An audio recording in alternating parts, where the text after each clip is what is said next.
Hello all, welcome to Krishna designs.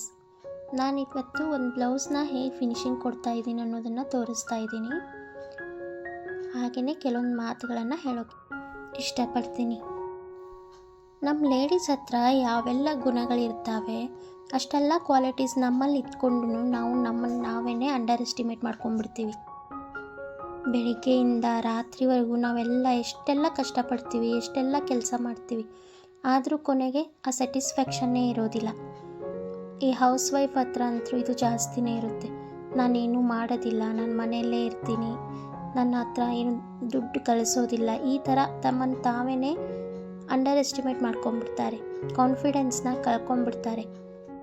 So ನಾವು ಯಾರಿಗೂ ಕಡಿಮೆ ಇಲ್ಲ, ನಮ್ಮ ಲೈಫನ್ನು ನಾವು ಚೆನ್ನಾಗೇ ಲೀಡ್ ಮಾಡ್ತೀವಿ ಅನ್ನೋದನ್ನ ತೋರಿಸೋದಕ್ಕೆ ಈ ಕೆಲವೊಂದು ಮಾತುಗಳನ್ನು ಹೇಳ್ತಾ ಇದ್ದೀನಿ, ತಿಳ್ಕೊಳ್ಳಿ. First point patience. ನಮ್ಮ ಹತ್ರ ಎಷ್ಟು ಪೇಷನ್ಸ್ ಇರುತ್ತೆ ಅಂದರೆ ನಾವು ಎಂಥ ನೋವನ್ನು ಬೇಕಾದರೂ ತಡ್ಕೋತೀವಿ. ಎಕ್ಸಾಂಪಲ್ ಅಂದರೆ ಆ ಡೆಲಿವರಿ ಪೇನೇ ಸಾಕಲ್ವಾ, ಎಷ್ಟೋ ಮೂಳೆಗಳು ಮುರಿದಷ್ಟು ನೋವು ಇರುತ್ತೆ ಅಂತೆ, ಅದನ್ನು ಕೂಡ ನಾವು ಗೆದ್ದು ಬರ್ತೀವಿ. ಪೇಷನ್ಸು ಎಲ್ಲರಿಗೂ ಇರಲೇಬೇಕು. ಯಾವಾಗ ಒಂದು ಹೆಣ್ಣು ಪೇಷನ್ಸ್ ಅನ್ನೋದನ್ನು ಕಳ್ಕೊತಾಳೋ ಆ ಮನೆ ಸರ್ವನಾಶ ಆಗೋಗುತ್ತೆ.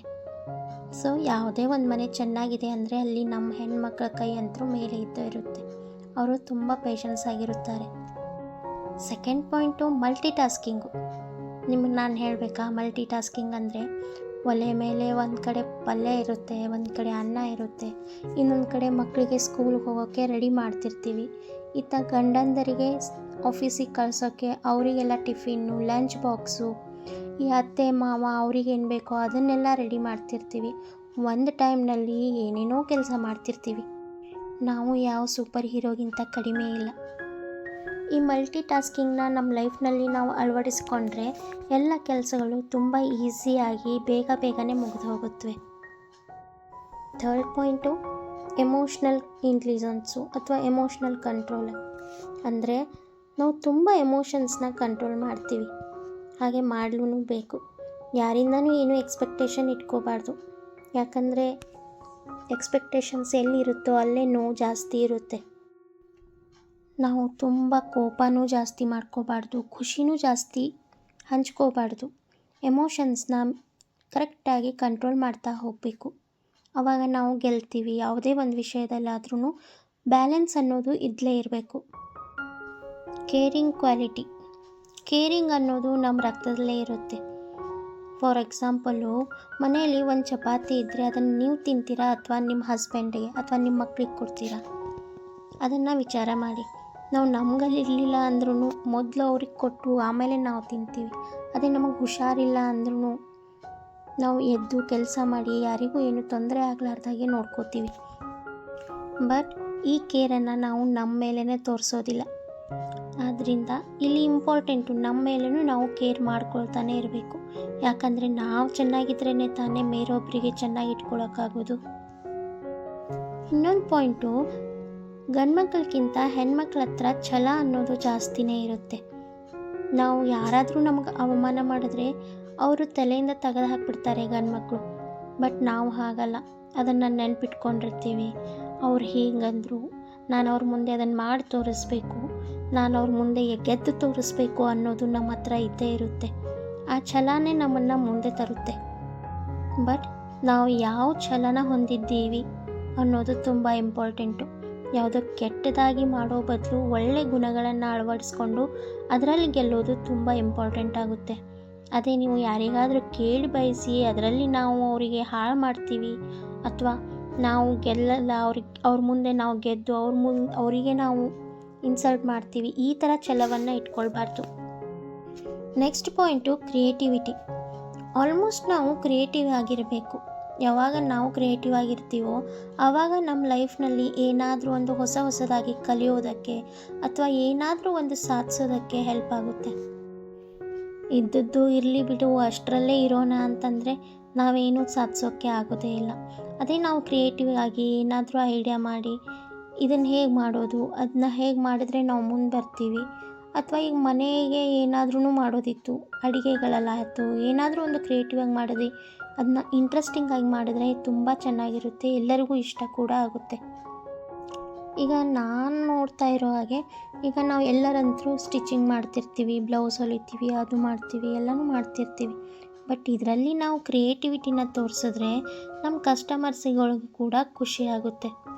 ಅವರು ಇವ್ರದ್ದು ಅವ್ರಿಗಿಂತಲೂ ಡಿಫ್ರೆಂಟ್ ಆಗಿದೆ ಡಿಸೈನ್ಸು, ಅಥವಾ ಅವ್ರಿಗಿಂತಲೂ ಏನೋ ಚೆನ್ನಾಗಿ ಹೊಲಿತಾರೆ ಅಂತ ಗ್ಯಾರಂಟಿ ನಮ್ಮ ಹತ್ರ ಬಂದೇ ಬರ್ತಿರ್ತಾರೆ. Next point time management. ನಮಗೆ ಈ ಟೈಮ್ ಮ್ಯಾನೇಜ್ಮೆಂಟ್ ಅನ್ನೋದು ತುಂಬ ಇಂಪಾರ್ಟೆಂಟ್ ಆಗುತ್ತೆ.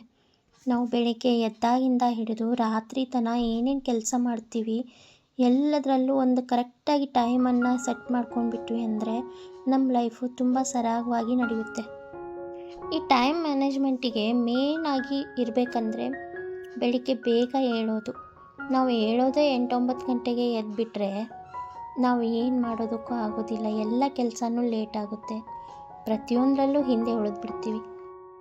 ನೀವು ಬೆಳಿಗ್ಗೆ ಬೇಗ ಎದ್ದು ಏನೇನು ಮಾಡಬೇಕು ನಾನಿವತ್ತು ಅಂತ ಒಂದು ಲಿಸ್ಟ್ ಮಾಡಿಕೊಂಡು ಆ ಕೆಲಸನ ಬೇಗ ಮುಗಿಸ್ಕೊಂಡ್ಬಿಟ್ರೆ ಅಟ್ಲೀಸ್ಟ್ ನೀವು 11ರಿಂದ 12 ಗಂಟೆವರೆಗೂ ಕೂಡ ಎಲ್ಲ ನಿಮ್ಮ ಕೆಲಸ ಮುಗಿಸ್ಕೊಂಡ್ಬಿಟ್ರಿ ಅಂದರೆ ಆಮೇಲೆ ಸಂಜೆ ತನಕ ಅಟ್ಲೀಸ್ಟ್ ಒಂದು 4-5 ತಾಸಾದರೂ ನಿಮ್ಮ ಹತ್ರ ಉಳಿಯುತ್ತೆ. ಆ ಟೈಮ್ನಲ್ಲಿ ನಿಮಗೇನು ಹಾಬಿ ಇದೆಯೋ ಅಥವಾ ನಿಮಗೇನು ಇಂಟ್ರೆಸ್ಟಿಂಗ್ ಕೆಲಸ ಇದೆಯೋ ಅದನ್ನು ಮಾಡ್ಬೋದು. ಕೆಲವೊಬ್ಬರು ಮಧ್ಯಾಹ್ನ ಮಲ್ಕೋತಾರೆ, 2ರಿಂದ 3 ತಾಸು ಆರಾಮಾಗಿ ನಿದ್ದೆ ಮಾಡ್ತಾರೆ. ಅದೇ ರಾತ್ರಿ ಫೋನ್ ನೋಡ್ಕೊಳ್ತಾ ಮತ್ತೆ ಲೇಟಾಗಿ ಮಲ್ಕೋತಾರೆ. ಹಗಲಿ ಮಲ್ಕೊಂಡ್ಬಿಟ್ಟಿರ್ತಾರೆ, ರಾತ್ರಿ ನಿದ್ದೆನೇ ಬರೋದಿಲ್ಲಲ್ಲ. ಹೀಗೆ ಒಂದಿಂದ ಒಂದು ಟೈಮ್ ತುಂಬ ಇಂಪಾರ್ಟೆಂಟ್ ಆಗುತ್ತೆ, ಅದಕ್ಕೆ ಒಂದಕ್ಕೊಂದು ಕನೆಕ್ಟಿಂಗ್ ಇರುತ್ತೆ. ರಾತ್ರಿ ಲೇಟಾಗಿ ಮಲ್ಕೊಂಡಾಗ ಮತ್ತೆ ಬೆಳಿಗ್ಗೆ ಎಚ್ಚರ ಆಗೋದಿಲ್ಲ, ಮತ್ತೆ ಲೇಟಾಗಿ ಹೇಳ್ತೀವಿ. ಇದೇ ರೂಟೀನು ಕಂಟಿನ್ಯೂ ಆಗಿರುತ್ತೆ. ಆಮೇಲೆ ನಿಮ್ಮಲ್ಲಿ ಆಲಸಿತನ, ಫುಲ್ಲು ಸೋಮಾರಿತನ, ಬೇಜಾರಾಗೋದು ಇವೆಲ್ಲ ಕಂಡುಬರುತ್ತವೆ.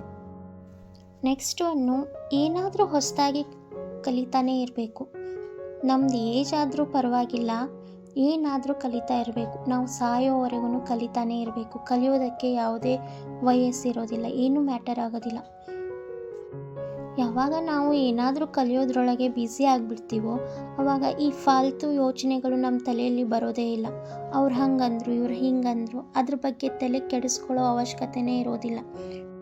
ಒಂದು ಮಾತಿದೆ, ನಾವು ಎಷ್ಟು ಬ್ಯುಸಿ ಆಗಿರಬೇಕು ಅಂತಂದರೆ ನಾವು ಬೇಜಾರು ಮಾಡ್ಕೊಳ್ಳೋಕ್ಕೂ ಕೂಡ ಟೈಮ್ ಸಿಗಬಾರ್ದಂತೆ, ಅಷ್ಟು ಬ್ಯುಸಿಯಾಗಿ ನಾವಿರಬೇಕು.